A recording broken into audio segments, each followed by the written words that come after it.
અત્યારે પતાવો ના ના મેં તો એનો કમિશનર સાહેબ નો ફોન કરી દીધો જો ગાડી ડાયરેક્ટ ચલાવી અરે પછી હું લઈ જાઉં ગાડી લઈ જાઉં એના પોલીસ સ્ટેશન પોલીસ આવતા હે હોપ ફોન કર્યો આવતા છે હું ત્યારે જોઈ લઈશ ઓકે આજે જે કરવું નહીં અંદર આવી જાવ ને હા ઓકે વાંધો નહીં જો 1.5 મહિના પછી તમને જ્યારે આ દુકાન દેખાતી છે ને હે નવસારી બીજું કઈ નથી દેખાતું પ્લાસ્ટિક નું તને લઈ જાઓ ત્યારે કેટલી દુકાનમાં લઈ જાવ કેટલી જગ્યાએ લઈ જાવ ચાલ તને હે કઈ દુકાનમાંથી આજે કેટલો પકડ્યો તું એમ કે ને 5 દુકાનમાં આવ્યો તે કેટલી દુકાન આજે કઈ દુકાનમાં કેટલો માલ પકડ્યો તો દુકાનમાં હતો કે ગાડીમાં હતો અત્યારે ગાડીમાં બહાર કોઈની રોડ પર તમે પકડ હોય ને ગાડીનો માલ દુકાનમાંથી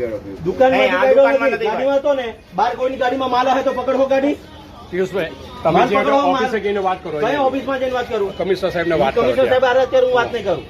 અહીંયા કઈ થશે નહીં અહીંયા કઈ થશે નહીં મોહનભાઈ જો તમને હું કહી દઉં રોડ પર ગાડીમાં કોઈ નતા માલ હોય માલ પર તમે સાબિત કરજો ને તમે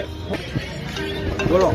જો આ ગાડીમાં પ્રતિબંધિત માલ હતો આપણે મહાનગરપાલિકાના માણસો ઉભી રાખી તો તેની ઉપર ચડાવી દીધી છે અને નગરપાલિકાની ગાડીમાં ત્રણ ગાડી છે ગાડી ચડાવી નથી સર એ લોકો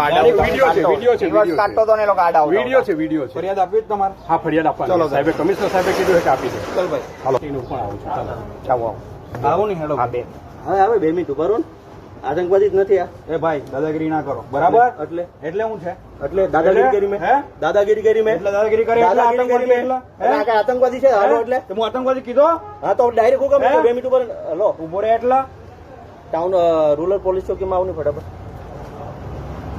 રૂરલ પોલીસ ચોકીમાં ફટાફટ આવ ને બોલો હું ચાલો હા જે કહેવાનું બરાબર કહી દેવા હા કહી કહી દેવા હા કહી દો જે હોય તે બધું ઉખડી જાય